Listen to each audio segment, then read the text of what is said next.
The American cowboy is one of the most successful brands ever created. For over a century, movies and shows have sold this image to the entire world. The lone rider in a wide-brimmed hat. The man who answers to no one, living by his own code. Quick with a rope, faster with a gun. The rugged individualist who tamed the American frontier. It worked. Everyone knows the cowboy. But tonight, we're not watching the movie. We're going on a different journey. We're going back 400 years, back to the real beginning. We're going to the open desert ranges where men worked wild cattle before the word cowboy even existed. The original cowboys. The ones nobody filmed. The year is 1848. The Mexican-American War has just ended. A treaty is signed in Mexico City. Mexico cedes over 500,000 square miles to the United States. A line is drawn on a map. Overnight, what was northern Mexico becomes American territory. The land doesn't change. And the cattle, millions of them, brought over 3 centuries ago, they're still there. Roaming free across ranges with no fences, no limits. Now Americans start arriving. Land speculators. Ranchers from back east. Men who've bought deeds to thousands of acres of what looks like fortune waiting to be claimed. They find the cattle. Half-wild longhorns. Massive animals with horns spreading 6 feet across. Fast enough to outrun a horse. Aggressive enough to kill. And they have no idea what to do with them. This isn't a small problem. Millions of cattle across half a continent. Fortunes on paper that mean nothing if the cattle can't be gathered. Land that's worthless if it can't be worked. Men dying trying to figure it out. Then they discover something. People already living on this land. People who've been working cattle here for generations. They know how to do it. They can gather wild cattle without spooking them. They can rope at full gallop. They can break horses no one else can ride. They've been perfecting this craft for 300 years. But there's a huge problem. The knowledge is in the hands of people who speak a different language. Men who've been working this land since before the border moved. This is the moment everything could fall apart. Instead, what happens next is one of those moments that makes you believe in human beings again. This is a story about what binds us together. About humans teaching humans. About strangers becoming brothers. About how knowledge passed with patience and respect can bridge any divide. This is a story about how craft creates connection when everything else creates division. How human beings, when they focus on work instead of differences, can accomplish extraordinary things. So settle in. Let your breathing slow. Let the modern world fade away. We're going back to the ranches of northern Mexico in the 1600s and 1700s. Back to men called Vaqueros, cattlemen, who spent 3 centuries perfecting their craft. We're going to see how they built it. Watch them work. Live a day in their world. And then we're going to see what happens in 1848, when the Mexican-American border moves and strangers arrive needing to learn. When vaqueros become teachers. When 3 centuries of knowledge flows north and lays the foundation for everything the American cowboy would become. Let's begin. First, you need to see the land. Because everything the vaqueros built, every skill, every piece of gear, was forged by this place. By heat that could kill you. By cattle that could gore you. By terrain that demanded perfection or gave you death. The land where it all began. Northern Mexico. The year 1600. The land stretches forever. High desert plateaus, grasslands turning gold in summer heat, mountains cutting sharp against the sky. Summer temperatures reach 115 degrees. Shade is precious, water scarce, Make one mistake and you die. Winter nights drop below freezing. Snow falls in the mountains. Predators everywhere. Wolves, bears, mountain lions, rattlesnakes coiled in the shade of rocks. And cattle. Millions of them. Spanish conquistadors arrived in 1521, brought livestock with them. European cattle, carefully managed, valuable. In Europe, cattle were kept in small numbers, every animal precious because land was scarce. But here, there was endless land, endless grass, no fences, no limits. The cattle multiplied explosively. A few hundred became thousands within a generation. Then tens of thousands. Then hundreds of thousands. By the late 1500s, massive herds roamed the northern territories. Descendants of those original Spanish animals, but changed by their environment. Leaner, tougher, horns spreading wider. Faster, more aggressive, more dangerous. Half-wild, never penned, never fully domesticated. A bull could weigh 1,500 pounds and run 30 miles per hour. Could gore a horse, kill a man. The cows were almost as dangerous, especially protecting calves. And they were everywhere. Hundreds of thousands of them. Someone had to manage them. But this was work no one had ever done before. European methods didn't apply here. The scale was too vast. The cattle too wild. The land too unforgiving. The men who would figure this out, who would invent the solutions, perfect the techniques, build something from nothing, they're about to change everything. Not just for themselves. For people they'll never meet 300 years in the future. But first, they had to solve one big problem. The Spanish colonial system created enormous land grants. Haciendas covering hundreds, sometimes thousands of square miles. Wealthy families in Mexico City or Spain owned them. Rarely visited. Certainly didn't do the work. The work fell to people who lived there. Mixed heritage, not quite Spanish, not quite indigenous. Born into a world that was neither Europe nor pre-Columbian America but something entirely new. They were called Vaqueros. From vaca, cow. Someone who works with cattle. Simple name. Impossible job. Managing half-wild cattle across open range. Cattle that could kill you, in terrain that could kill you, required skills that didn't exist. Skills that would have to be invented. Through trial and error. Through men dying when they made mistakes, and other men learning from those deaths. They couldn't just chase cattle down. That scattered them, made everything worse. They had to learn to read animal behavior, predict movement, apply pressure without force. They couldn't use European cavalry techniques. Those were built for warfare, for charging with lances. Useless here, where movements were violent and unpredictable. They needed different gear, different skills, different ways of thinking about horses, about cattle, about survival in this land. Over 3 centuries, from the 1500s to the 1800s, they built it all. And what they built would still be in use when Americans arrived in 1849, desperate to learn it. The gear they invented. The saddle came first.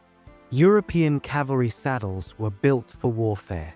Light, designed for a rider to charge with a lance, to fight in formation. They were worse than useless for cattle work. The Vaqueros rebuilt it completely, made the wooden frame heavier, stronger, raised the back so you couldn't be thrown backwards when the rope went tight, raised the front to give you something to brace against, added a horn where you could tie off the rope, letting the horse take the strain instead of your body. The result weighed 40 pounds. Looked nothing like European saddles, but it kept you mounted through anything. European hemp rope broke too easily. So they made their own from braided rawhide, strips of leather cut from cattle hides, soaked in water, braided together. 4 strands, 6, sometimes 8 for strength. They called it a riata. A good one could last years, could hold a full-grown bull. The clothing had to work too. Wide-brimmed hats, not for style, but because you needed shade or you'd die of heatstroke.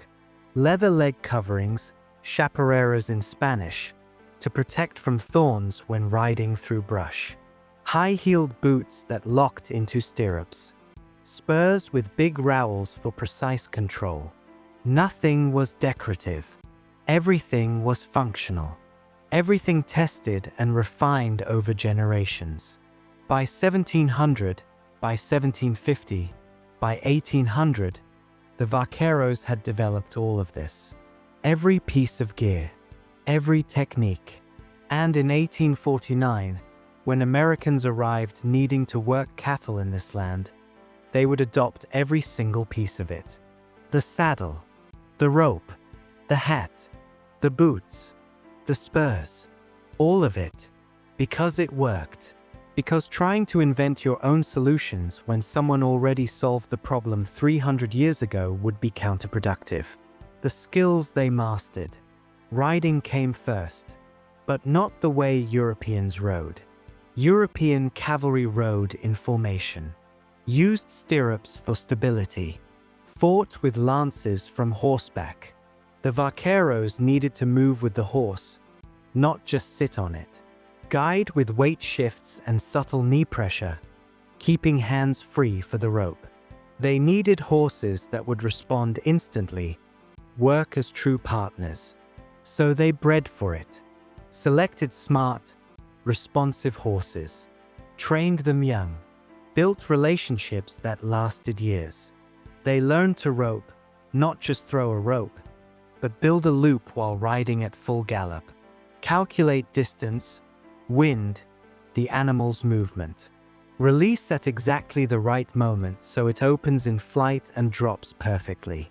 This took years to learn, decades to master.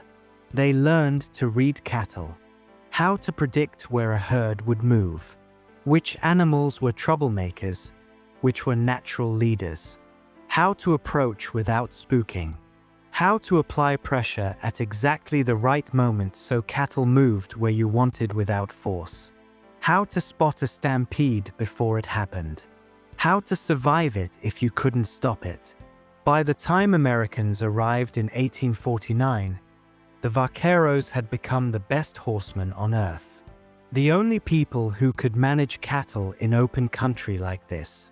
Masters of a craft that existed nowhere else. And what happened next, when those Americans desperately needed to learn what the Vaqueros knew? That's where the real story begins. But first, you need to see what a day in their life actually looked like. You need to feel it, live it, see how they perfected this skill. A day in the life of a Vaquero. You wake before dawn on a rancho in Sonora, Mexico. The year is 1780. You've been working cattle since you were a child. Your father was a Vaquero, his father before him. This is what your family does, what your family has always done. The air is cold against your face, desert air so dry it cracks your lips. Above you, stars are fading as the sky shifts from black to deep blue, the eastern horizon starting to lighten. Around you, other Vaqueros waking in the dark. Quiet sounds, boots being pulled on, someone coughing, too early for words. You add kindling to last night's fire. Blow gently until a small flame catches. The wood pops and crackles. Smoke rises, carrying the smell of mesquite that you'll associate with mornings for the rest of your life. Coffee comes. Strong, bitter, made from beans roasted too dark. But it's hot. The warmth of the tin cup in your hands feels good. Breakfast is simple. Beans reheated from last night. Tortillas made yesterday. Some dried meat. You eat quickly, efficiently. The food is fuel, nothing more. By the time you finish, the sun is breaking the horizon. Today you're riding into canyon country to gather cattle that haven't been checked in 2 months. Dangerous terrain. Steep ground where one wrong step can send a horse tumbling. Box canyons where cattle can trap themselves and die. But you've done this 100 times. You walk to the corral where the horses wait. You're looking for one horse in particular. A bay gelding, maybe 12 years old. Not the fastest, not the flashiest, but smart, reliable. You've been riding him for 4 years. You know how he moves. He knows you the same way. Knows your weight, your balance, your habits. When you approach with the bridle, he doesn't run. Just stands there and accepts the bit. His breath is warm against your hands. The saddle goes on next. 40 pounds of leather and wood.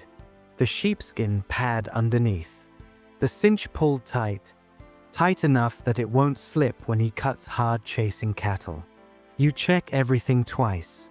The riata coiled at the saddle horn. Your knife at your belt. Canteen full of water. You check again because forgetting water in this country is how people die. The ride to the canyon takes 2 hours. The land opens around you. Red rock glowing in morning sun. Scrub brush. Sky so blue it hurts to look at. You see cattle long before you reach them. Dark shapes scattered across a hillside, grazing on sparse grass between the rocks. Now the work begins. This is where everything you've learned since childhood comes into play. Where 300 years of accumulated knowledge flows through you without thought, automatic as breathing. You can't just charge at the cattle. That scatters them. So you circle wide. Way wide. Giving them space, time to register your presence without feeling threatened. You position yourself between them and open country, cutting off their escape route without making it obvious. The other vaqueros spread out, doing the same. You don't need to discuss it. Everyone knows their role. You move like parts of a single organism. Slowly, so slowly it barely looks like you're moving, you begin applying pressure. Just your presence, gradually tightening the circle. The cattle start moving without realizing they've been prompted. They drift together, toward the direction you want them to go. One cow breaks away. A big one, probably protecting a calf. She's moving fast, heading for a gap. You don't think. You just react. Your horse knows what to do.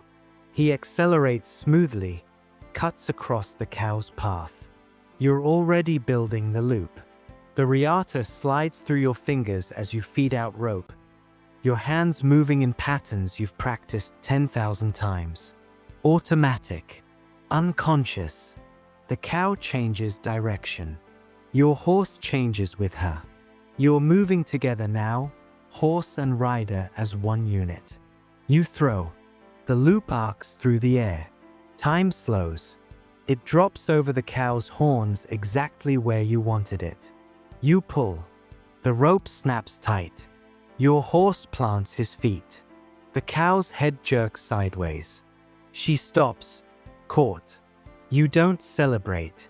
This is just work. What you've been trained to do since you were a child. What your father did. What his father did. You lead the cow back to the herd. By midday, you've gathered 40 head. They're moving as a group now, flowing toward the rancho. The cattle are calm, accepting your control. The sun beats down. Sweat soaks your shirt. Dust rises from the cattle's hooves. You pull your bandana up, but it doesn't help much. You're breathing dust, tasting it, but you're good at this. Really good. And you know it. This isn't luck. This is 300 years of accumulated knowledge flowing through you. Techniques passed from your father, who learned from his father, who learned from his father before him. Skills refined over generations until they're as close to perfect as human skill can get. Back at the rancho, the cattle are driven into the corral. Now comes the brutal part. Branding. The fire is already burning. The iron's heating in the coals, glowing red. Someone ropes a calf. The loop goes around its neck. The calf bawls, a sound of pure panic, and tries to run. Another vaquero wrestles it to the ground. You move in to help. One man holds the head. Another grabs the back legs. The calf is screaming now, high-pitched and desperate. The iron comes down, presses into hide. Smoke rises, the smell of burning hair, burning flesh. The calf screams louder. You've heard that scream 1,000 times. It never stops being awful. But this is the work. This is how you mark ownership in a world with no fences. You do this 20 times, 30 times. Your arms ache from holding struggling animals. Your back aches from bending. By mid-afternoon, it's done. The cattle are released. The calves running to their mothers. You wash your hands at the trough. The water turns brown and red as you scrub. You don't get clean. You just get less dirty. The worst heat of the day has arrived. 115 degrees, maybe more. Nothing moves. You find shade and lie down. Sleep comes immediately. Hard, dreamless sleep. The kind that comes from physical exhaustion. You wake 2 hours later. Your body aches everywhere, but you're used to that. That's just the baseline state of existence. You work steadily until evening. Mending tack. Training a young horse. Fixing a collapsed fence. When the sun finally sinks toward the mountains and the heat breaks, everyone gathers for dinner. The cook has made beef. One of the steers broke its leg yesterday, had to be put down. Fresh meat. Rare luxury. The beef is tough but good. Cooked over the fire with salt and chili. Served with tortillas and beans. You eat until your stomach is full.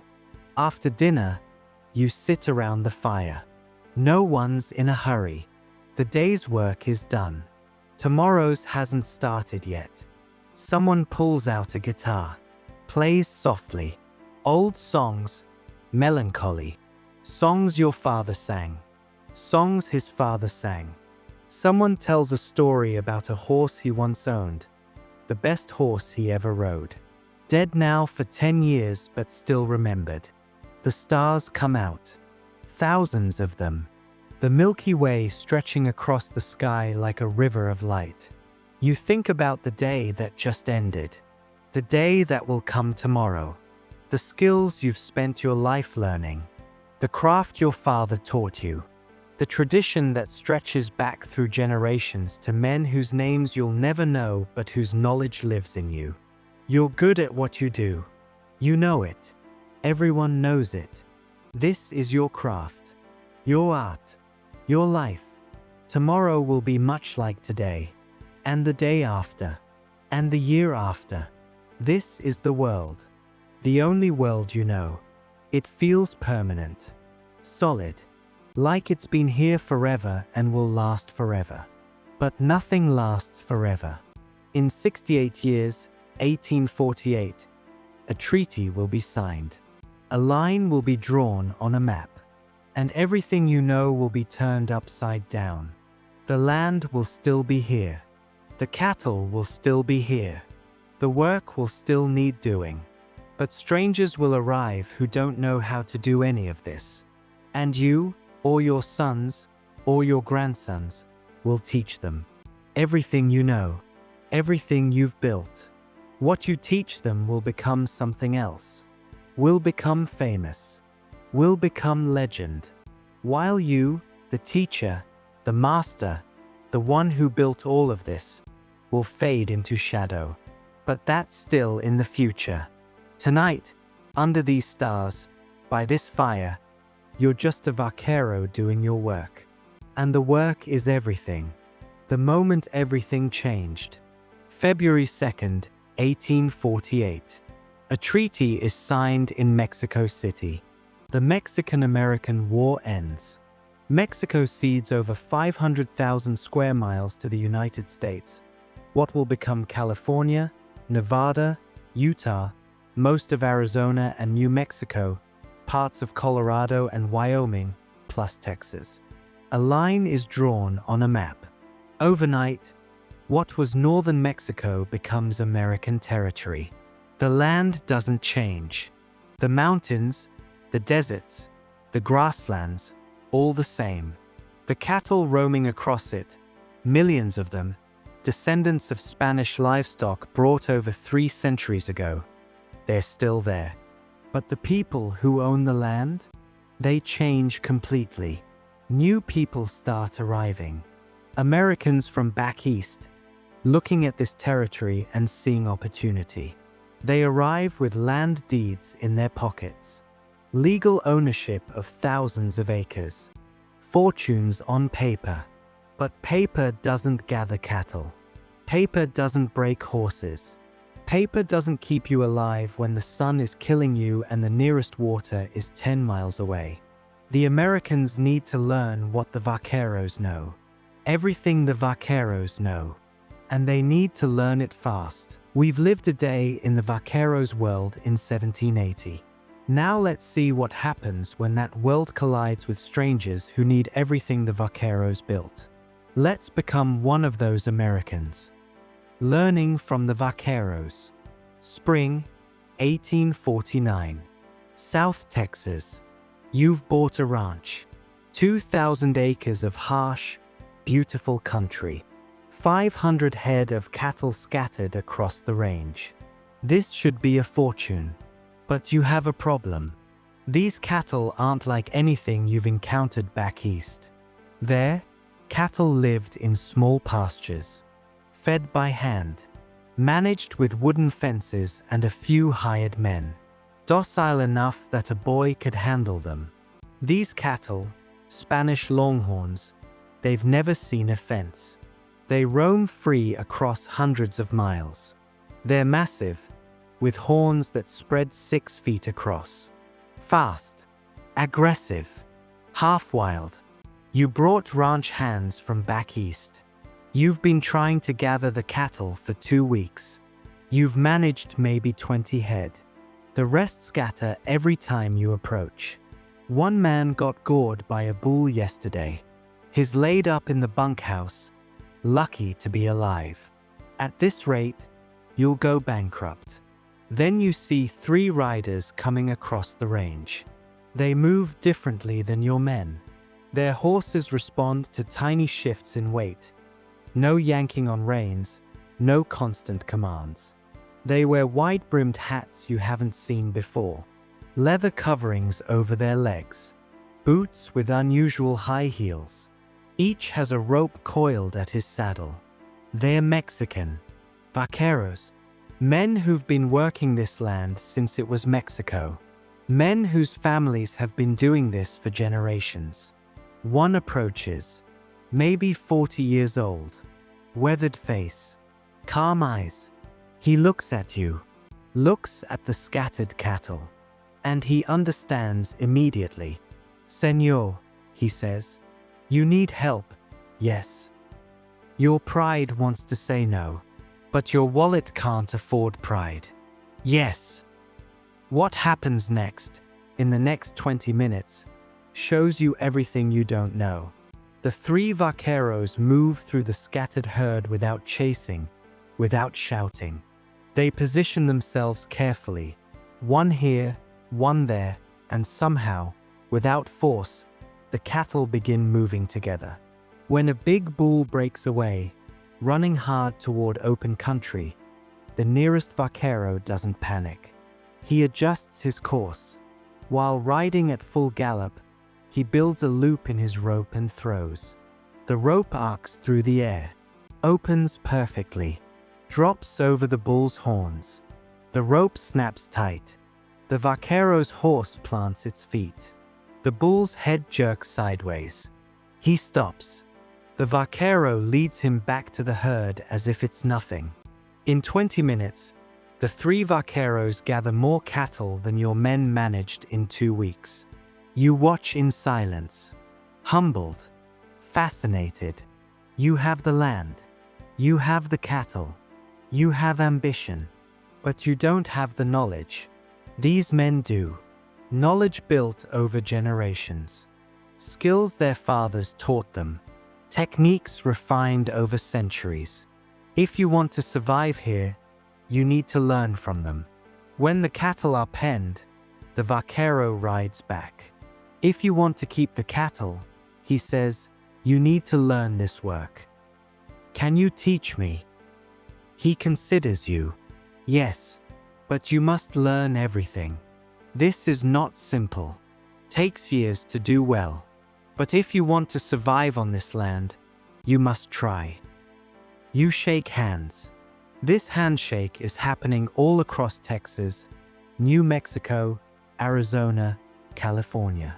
Wherever Americans are arriving on land that used to be Mexico, the vaqueros are the teachers. The Americans are the students. And what happens next? How knowledge 3 centuries old passes to people who desperately need it. That's one of the most remarkable things about the American frontier. The first week is humbling. You learn to saddle a horse the vaquero way. The saddle is massive, has to weigh 40 pounds. High in front, high in back, with a horn at the pommel that looks sturdy enough to tie a ship to. Your Virginia riding saddles are sleek and light. The vaquero shakes his head when he sees them. That will get you killed, he says. First time a rope goes tight, you'll be thrown. Or the saddle slips and you're under the horse. This saddle, he pats the vaquero saddle. It keeps you on the horse no matter what happens. You lift it. Jesus, it's heavy. How do you ride in this all day? You get used to it. And it's not about comfort. It's about staying alive. You learn to position it exactly right on the horse's back.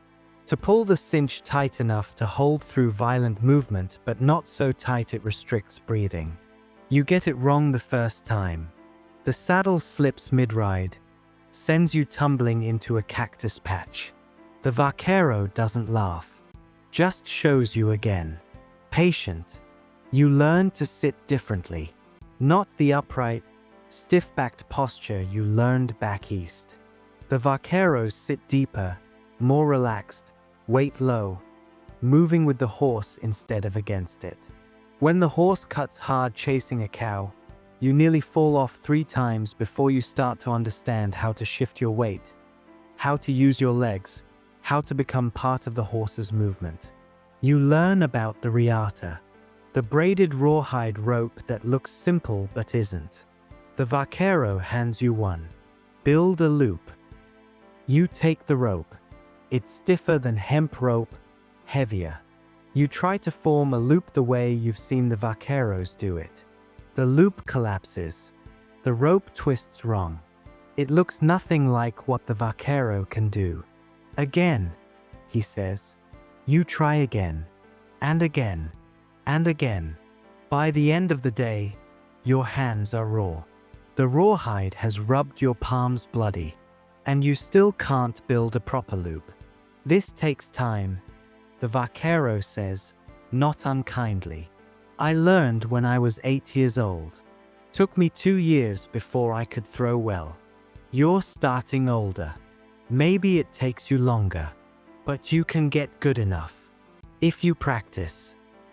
You practice. Every morning before breakfast, you practice building loops. Every evening after dinner, you practice throwing at fence posts. Your hands develop calluses. Your shoulders ache. But slowly, so slowly you almost don't notice, you get better. After 2 weeks, you can build a decent loop. After a month, you can throw it 15 feet and hit a post half the time. After 3 months, the Vaquero lets you try roping a calf. You miss. The loop falls short, tangles, drops in the dirt. The calf runs away. Again, the Vaquero says. You chase down the calf. Try again. This time the loop flies true. Drops over the calf's head. The rope goes tight. Your horse, trained by the Vaquero, responding to the weight shift even though you didn't consciously signal, plants his feet. The calf stops. You're holding a rope with a calf on the end of it. Your first successful catch. You want to whoop, to celebrate, but the Vaquero just nods. Good. Now do it 1,000 more times.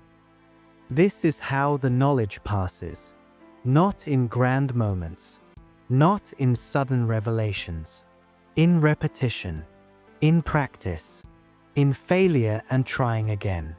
In watching someone who knows, copying them, getting corrected, adjusting, slowly building muscle memory until the movements become automatic. Your ranch hands from back east, they're learning too. One of them takes to it quickly. He's 20, strong, has good hands. Within 6 months he can rope almost as well as the Vaqueros. The crew becomes mixed. Vaqueros and Americans working side by side. The gear transfers completely. You order Vaquero saddles for all your men. Order them custom-made by a saddle maker in San Antonio who learned the craft from Mexican masters. They're expensive, 5 times what a Virginia saddle costs, but they're necessary. You buy wide-brimmed hats. Not because they look good, because the sun will kill you without them. You buy leather chaparreras. Your men complained at first, said they looked strange, felt restrictive. Then they rode through a mesquite thicket chasing strays and came back covered in scratches and thorns. Now they wear the chaparreras without complaint. They call them chaps because they can't quite pronounce the Spanish. The boots, the spurs, the ropes, all of it. Everything the Vaqueros use, you adopt. Because it works. Because it's been refined over generations. Even the language transfers. You find yourself using Spanish words because there are no English equivalents. The riata becomes your lariat, your pronunciation of la riata. When you talk about breaking a horse that bucks, you call it a bronco, Spanish for rough. Your men pick up the words too. They talk about roping a steer by the lozo, lasso. They meet at the corral. They work on the rancho, ranch. The vocabulary of cattle work is Spanish because the work itself is Spanish. Mexican. Developed by Vaqueros who did this for 300 years before any American tried. By the end of the first year, your operation is profitable. You've gathered your cattle, branded them, sold them at market in San Antonio. Made enough money to expand. Buy more land. Hire more men. You couldn't have done it without the Vaqueros. One evening, sitting by the fire after a long day, you say to the lead Vaquero, "I'd have lost everything. If you hadn't taught me. If I'd tried to figure this out myself, I'd be bankrupt by now." He shrugs. The land teaches everyone eventually. I just made the lessons less expensive. You did more than that, you say. You gave me a skill. Something I can use the rest of my life. Then teach someone else, he says. That's how it works. Knowledge passes hand to hand.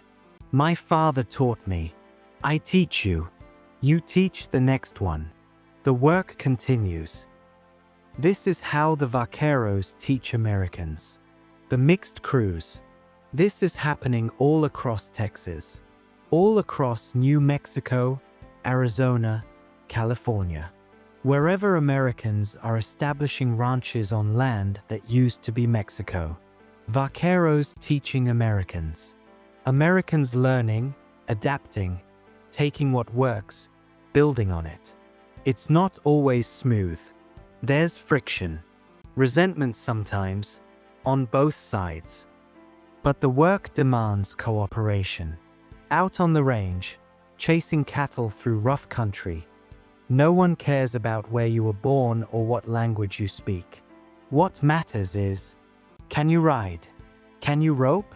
Can you be trusted when things go wrong? One of our American hands proves himself when a bull charges. The bull is massive, angry, horns wide enough to kill. He doesn't panic, gets his rope on it, lets his horse do the work, holds steady until the bull tires. The vaquero nods approval. You're learning. That nod means something. Respect earned, not given, earned through competence. The ranches become communities, mixed communities. Vaqueros and Americans working the same land, eating the same food, sleeping under the same stars.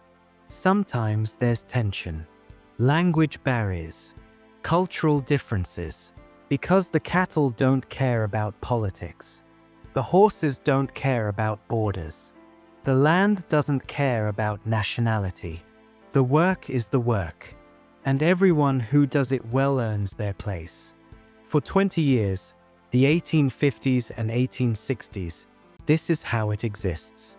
Vaqueros and Americans working alongside each other. The distinction blurring. The knowledge spreading. Some of the best cowboys are Mexican. Some of the vaqueros are teaching Americans who will become famous. The lines are fluid. The culture is mixed. And then the Civil War ends. And suddenly, there's an opportunity no one expected. A way to make real money. Serious money. Life-changing money. All you need to do is drive cattle from Texas to Kansas. 800 miles. 3 months. Brutal work. But if you can do it, if you can get those cattle to the railhead, you can sell them for 10 times what they're worth in Texas. The trail drive era is about to begin. The trail drive era.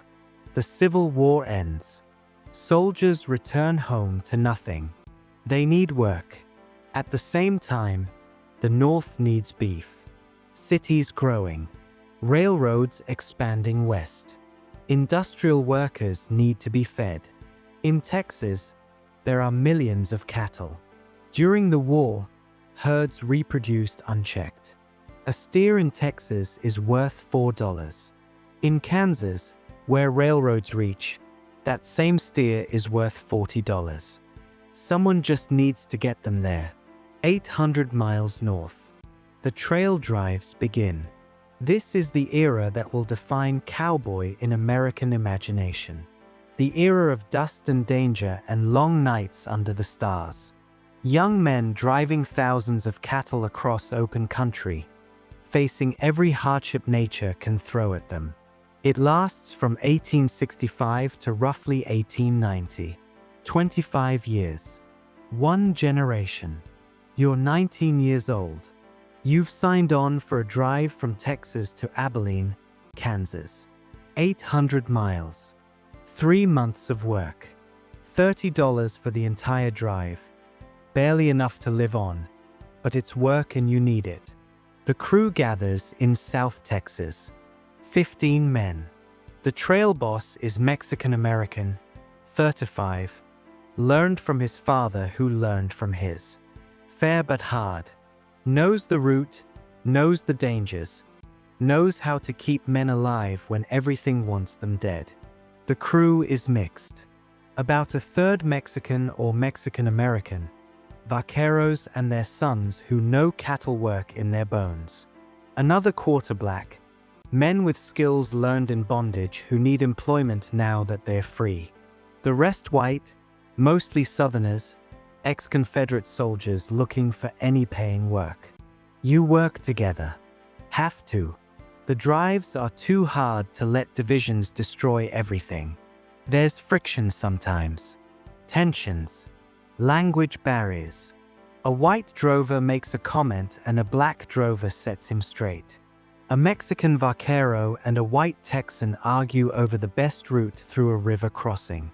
But when a stampede hits at midnight, when someone's drowning in a river, when cattle are dying and the whole enterprise is at risk, none of that matters.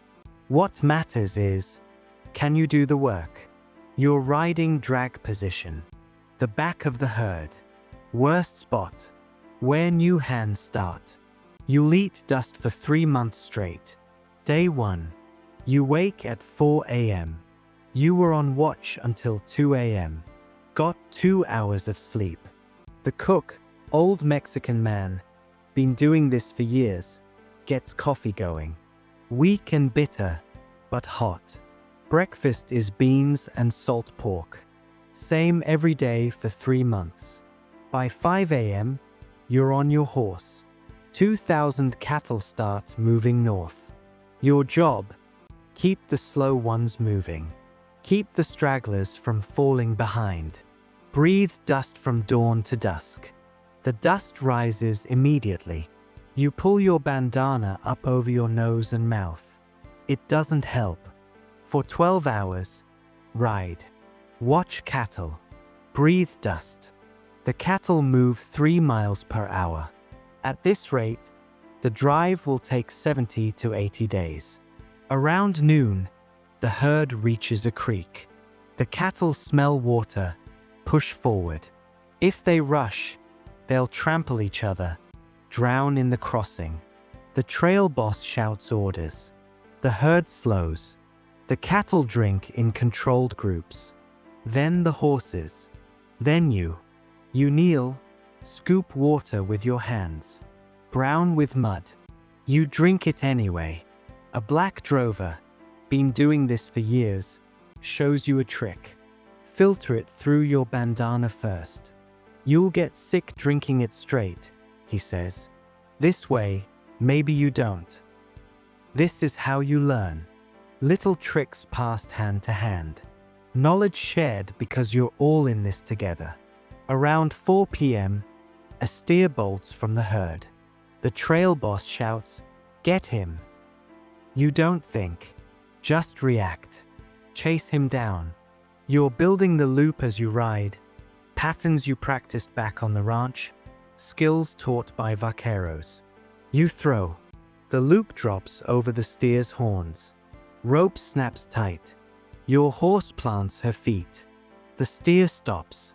The trail boss rides over. Nods once.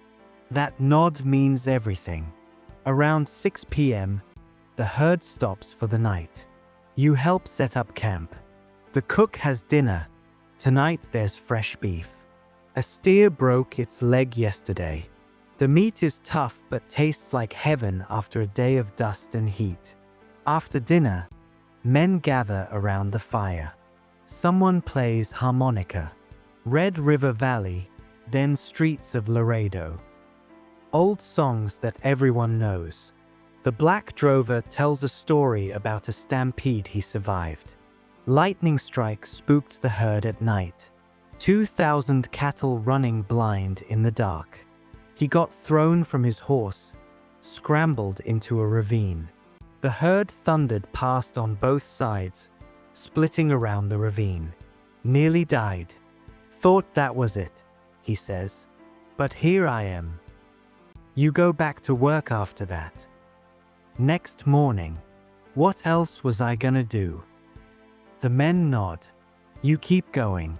That's all there is. The stars come out. Thousands of them. The sky enormous and black and filled with light. You think about home. Family you haven't seen in months, maybe years. This work, hard as it is, has given you something. Purpose. Skills. A place among men who respect competence regardless of where you came from. Then the trail boss calls watch assignments. You're on second watch. Midnight to 2 a.m. You get 4 hours of sleep. At midnight, someone shakes your shoulder. You climb on your horse and ride slow circles around the bedded herd. This is the most dangerous time. Lightning can spook cattle. Wolves can scatter them. Anything can trigger a stampede that kills drovers and destroys the entire drive. So you stay alert. You sing, not because it's romantic, but because human voices keep cattle calm. Red River Valley. Home on the range. Old songs, quiet songs. The night is enormous.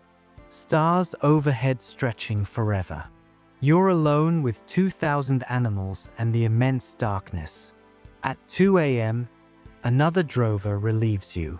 You sleep 2 more hours before it starts again. Every day. For 3 months. Dust and heat and exhaustion. River crossings where cattle drown and men nearly drown with them. Storms that turn the ground to mud.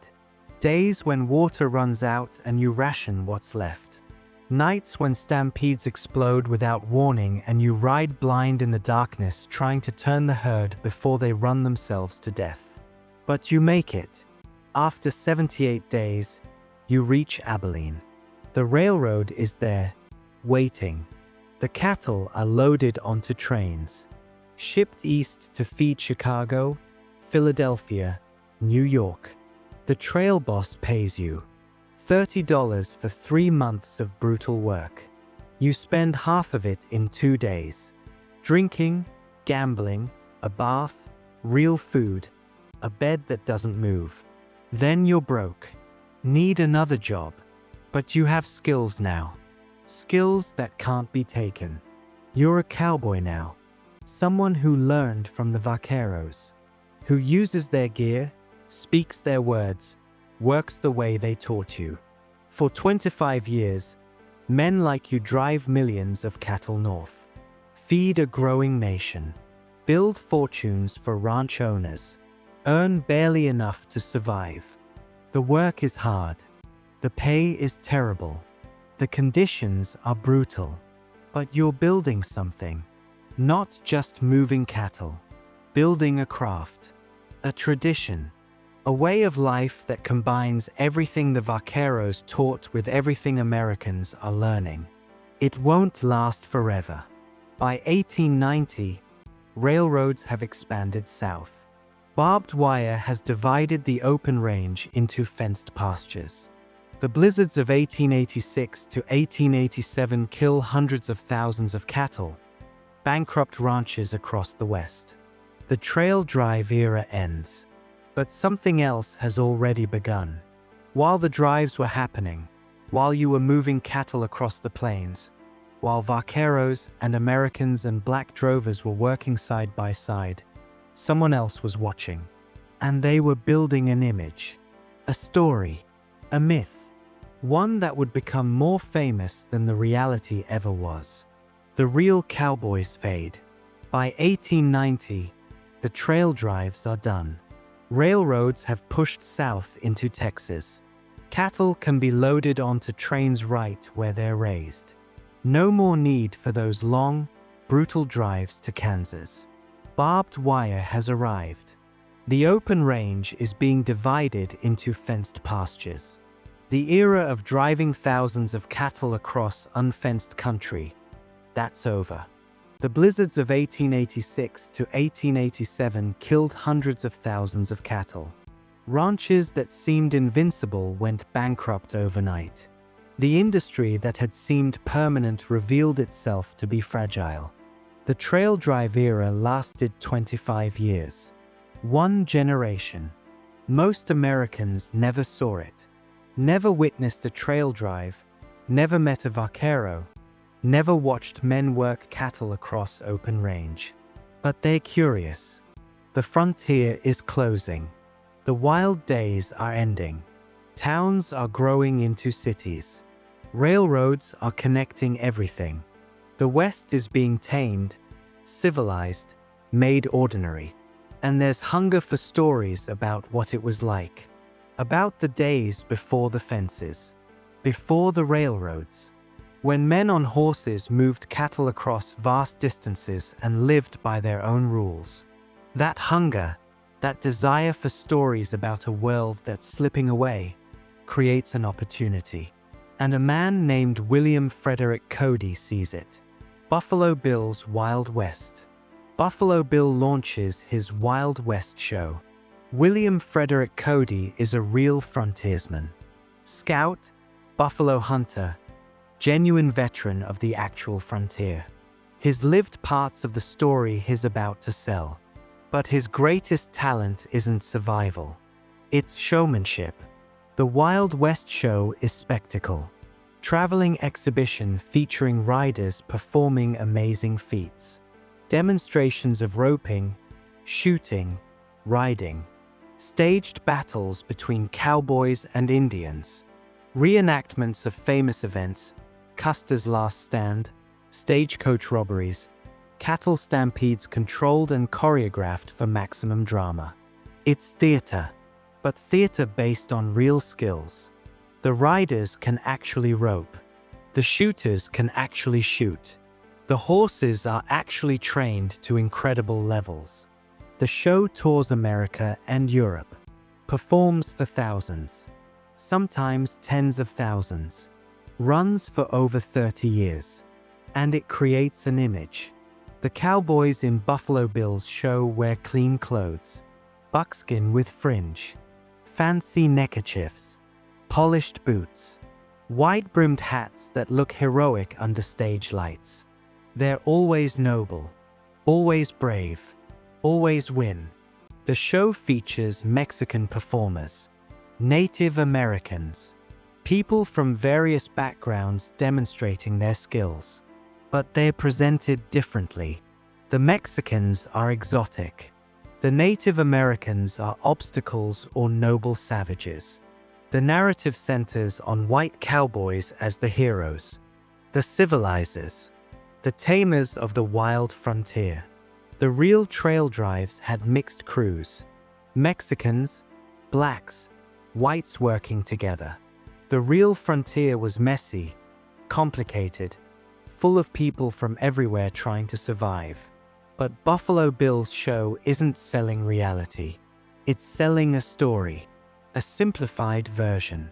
Clear heroes, obvious villains, good triumphing over evil. America bringing order to chaos. It works. Millions of people see Buffalo Bill's Wild West show. For most of them, this becomes their only exposure to frontier life. This becomes what they think cowboys were. The image takes root. Clean-cut heroes, white hats and black hats, men who live by a code. Justice delivered at high noon. The Vaqueros, the teachers, the ones who invented everything, they're not in this story. Not really. Some Mexican performers demonstrate roping skills, but they're not centered, not celebrated as the originators. The show needs simple narratives, and simple narratives need clear heroes. So the cowboy becomes American, becomes white, becomes the symbol of American expansion and American values. And the Vaquero fades into the background. At the same time Buffalo Bill is touring, the publishing industry discovers the same hunger for frontier stories. Dime novels, cheap paperback books selling for 10 cents, flood the market. Hundreds of titles, thousands eventually, millions of copies sold. The plots are simple. A lone cowboy arrives in a troubled town. The town is plagued by outlaws, corrupt sheriffs, cattle rustlers, claim jumpers. The cowboy, through skill and courage and moral clarity, sets things right, defeats the bad guys, protects the innocent, then rides off into the sunset. The cowboy in these stories is brave, skilled with a gun and a rope, lives by a code of honor, and almost always white. The stories rarely mention where the cowboy learned his skills, rarely mention the vaqueros, the mixed crews, the collaborative reality of frontier cattle work. The cowboy is presented as a natural product of the American frontier, as if the gear and techniques sprang fully formed from American soil. Boys devour these stories. Working class kids, middle class kids, kids in cities who've never seen a cow. They dream of being cowboys, of riding the range, of living free. The archetype solidifies in their minds. The image becomes fixed. Cowboy equals American. Cowboy equals white. Cowboy equals heroic individualist.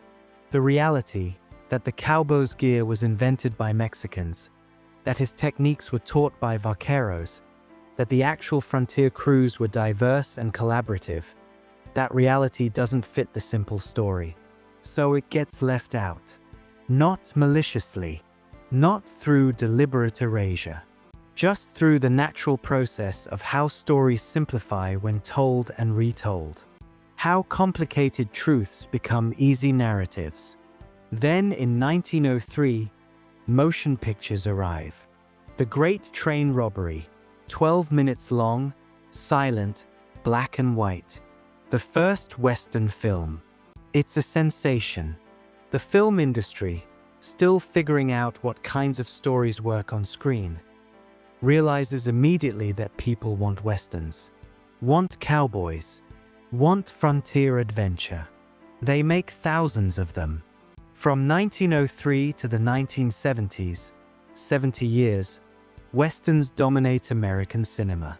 Sometimes they're half of all films produced in a given year. They're cheap to make. Audiences love them. They export well internationally. The cowboy becomes the most recognizable American icon worldwide. John Wayne becomes the ultimate symbol. Tall, square-jawed, drawling, heroic. The embodiment of American masculinity and American values. He makes over 170 films, many of them Westerns. Clint Eastwood's Man with No Name takes it further. The mysterious loner. The man who speaks little but acts decisively. Justice delivered through violence when necessary, but always righteous violence. These aren't documentaries. They're myths.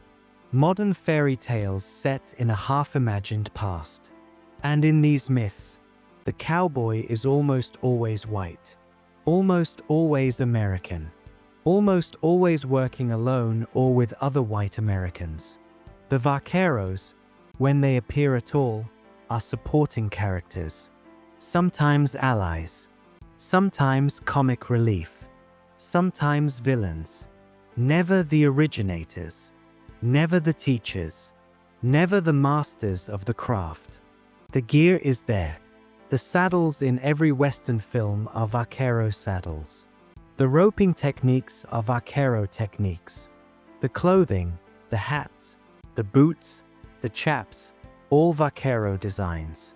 But the people who created it? Not in the story. The language is there too. Lasso, rodeo, bronco, chaps, corral, ranch. Every one of these words is Spanish, borrowed directly from the Vaqueros. But by the 1950s, when Westerns are everywhere, when every child in America has seen dozens of cowboy movies, most people have no idea these are Spanish words. They feel American, sound American. The Vaquero has become invisible. How simplification happens. This isn't about anyone doing anything wrong. This is just how images get made. How complicated realities become simple stories. Buffalo Bill needed clear narratives for his show. Audiences sitting in a tent watching performers. They needed to understand quickly who was good and who was bad. Simple stories worked better than complicated ones. Dime novel publishers needed plots that could be written quickly and understood easily. Lone heroes and clear villains sold better than nuanced portraits of collaborative work. Hollywood needed movies that would play in theaters from New York to Los Angeles to London to Tokyo. Stories that translated across cultures. Archetypes everyone could recognize. At each step, the story simplified. The mixed crews became lone heroes. The collaborative work became individual achievement. The 300-year tradition built by Mexican cattlemen became the natural skill of American frontiersmen. Not through conspiracy, not through malice, just through the natural process of how entertainment works, how stories travel, how images crystallize. Each generation of storytellers built on what came before. Each one simplified a bit more, made the narrative cleaner, the characters more archetypal, the message more clear, until the image was complete, perfect, instantly recognizable anywhere in the world. The American cowboy, the lone rider, the rugged individualist, the man who tamed the frontier. An icon so powerful it would define America for generations. And in the process of creating that icon, the Vaqueros faded. Not completely, not entirely. In Mexico, the tradition continued.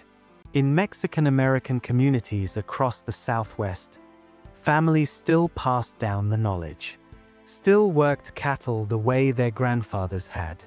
But in the popular imagination, in the stories people told, in the movies they watched, in the image they held of the American West, the vaquero was gone.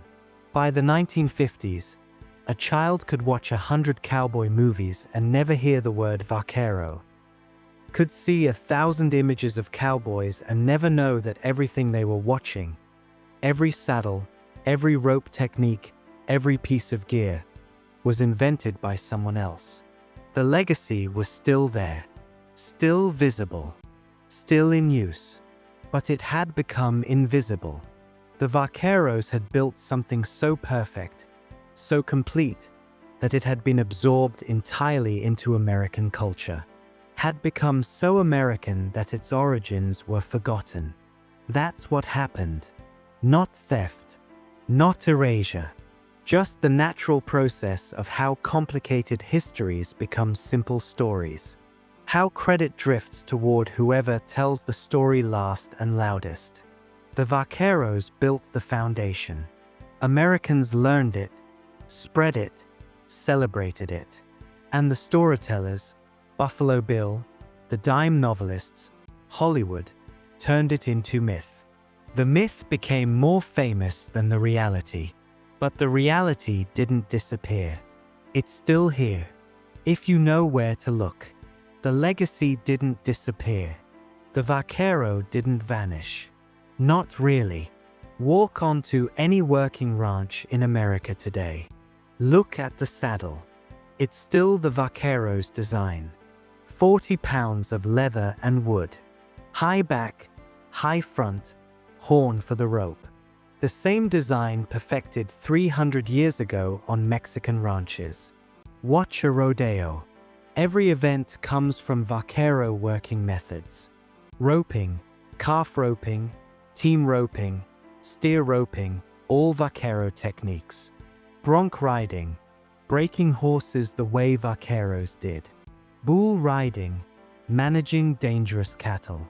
Even barrel racing uses the tight turning, responsive horses that vaqueros bred and trained. The word rodeo itself is Spanish, means roundup. The gathering of cattle that vaqueros did for centuries before Americans arrived. In Mexico, the charreda still exists. Mexican rodeo. It predates American rodeo by 300 years. Features the same skills, roping, riding, cattle work, performed with precision and ceremony, passed down through generations of families who never stopped practicing the tradition. The language is everywhere. We say these words without thinking about where they came from. Lasso, from lozo, the loop. Larit, from la riata, the rope. Bronco, Spanish for rough, wild. Chaps, from chaparreras, leather leg coverings.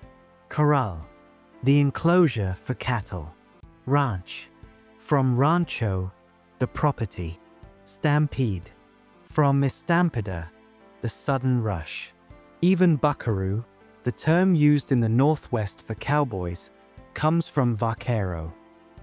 English speakers heard the Spanish word and transformed it into something they could pronounce. Every word, every technique, every piece of gear, still here, still in use, still working exactly as the Vaqueros designed it. The names faded, but what they built survived. The tradition didn't die.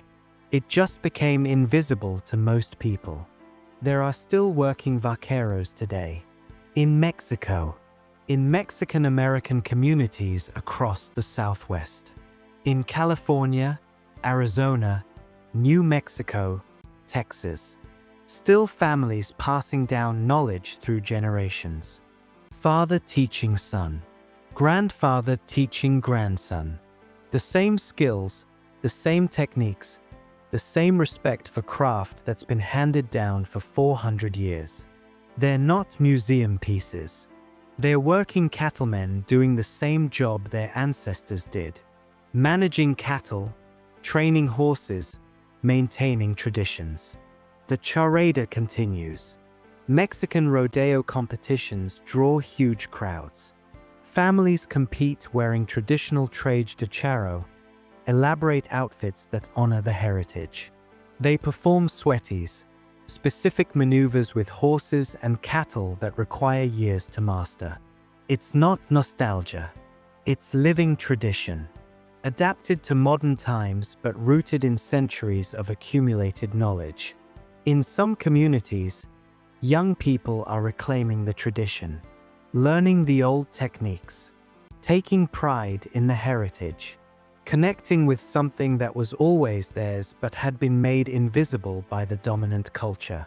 Charadas in California and Texas draw thousands of spectators. Families gather to watch competitors demonstrate skills that predate everything people think of as cowboy. The vaquero tradition never needed Hollywood to survive, never needed recognition or fame. It survived because the work still needs doing, because cattle still need managing, because horses still need training, because knowledge this valuable doesn't die just because it's not celebrated. Somewhere tonight, a vaquero is waking before dawn, saddling his horse the way his father taught him, riding out to work cattle using techniques perfected over 4 centuries. The work continues. The tradition continues. The knowledge keeps moving from generation to generation, just as it always has. So that's the story. 300 years of vaqueros perfecting a craft on the northern frontier of New Spain, then Mexico, building something from nothing, creating gear, developing techniques, establishing a tradition built on competence and passed down through families. Then a border moving, a treaty signed, a line drawn on a map that changed everything and nothing. Americans arriving, needing to learn, desperate to survive in land they didn't understand with cattle they couldn't manage. Vaqueros teaching, patiently, generously, passing down knowledge that took centuries to build, teaching strangers who could barely speak their language because the work demanded it, because craft matters more than borders. Then 25 years of trail drives. Young men, Mexican, black, white, working together, facing brutal conditions, building something through shared hardship, feeding a growing nation. Then the image being made. Buffalo Bill creating spectacle. Dime novels creating heroes. Hollywood creating myths. Each one simplifying the story, making it cleaner, more heroic, more American. The cowboy becoming an icon, the most recognizable symbol of America, known worldwide. While the vaqueros, the teachers, the originators, the masters who built it all, faded from the popular story. Not through malice, just through how stories naturally simplify, how complicated truths become easy narratives, How credit drifts toward whoever tells the story last. But the legacy didn't disappear. Every saddle still uses their design. Every rope technique in rodeo comes from their methods. Every word, lasso, rodeo, bronco, chaps, corral, ranch, still Spanish, still theirs. The charada still exists. Vaquero still work. The tradition still passes from generation to generation. The names faded, but what they built endures. And now you know. The cowboy icon was built on a foundation laid by people whose names most never learned. But their knowledge survived. Their techniques survived. Their words survived. There's something beautiful in that. The way knowledge travels across borders and centuries. The way skills pass hand to hand, generation to generation. The way craft can transcend language, transcend nationality, transcend everything that usually divides people. Alejandro teaching Americans on a ranch in South Texas. Vaqueros working alongside former soldiers on trail drives. Strangers who could barely communicate finding common language in work. In competence. In shared respect for a craft that demanded everything they had. Traditions surviving even when names are forgotten. That's the real legacy. Not just the gear or the techniques, but the proof that human beings, when they focus on craft instead of conflict, can build something together that neither could build alone. That knowledge passed down carefully, patiently, generously. That knowledge survives everything. Survives borders moving. Survives languages changing. Survives stories being simplified. The Vaqueros built something perfect. Then they shared it. And it survived. 300 years of Mexican mastery flowing north and becoming American competence. Not replacing one with the other. Not erasing what came before, but adding to it, building on it, creating something new that honored what was old. That's what endures when everything else falls away. The craft, the knowledge, the tradition. And as long as someone, somewhere, is riding and roping and working cattle the way the Vaqueros did, the tradition lives. The work continues. The knowledge keeps moving. The story goes on. Sleep well. Dream of open ranges and skills learned over lifetimes. Of knowledge passed hand to hand across generations and borders. Dream of horses and dust and stars above campfires. Of men teaching other men. Of strangers becoming partners through respect for craft. Dream of traditions that survive even when names fade. Of legacy that outlasts fame. Of work that matters more than credit. The Vaqueros would understand. They knew all of this. Lived it every day. And somewhere, in the work that continues, in the traditions that survive, in the skills still practiced, they're still there. Still riding. Still teaching. Still doing the work. The story goes on. It always does. Good night.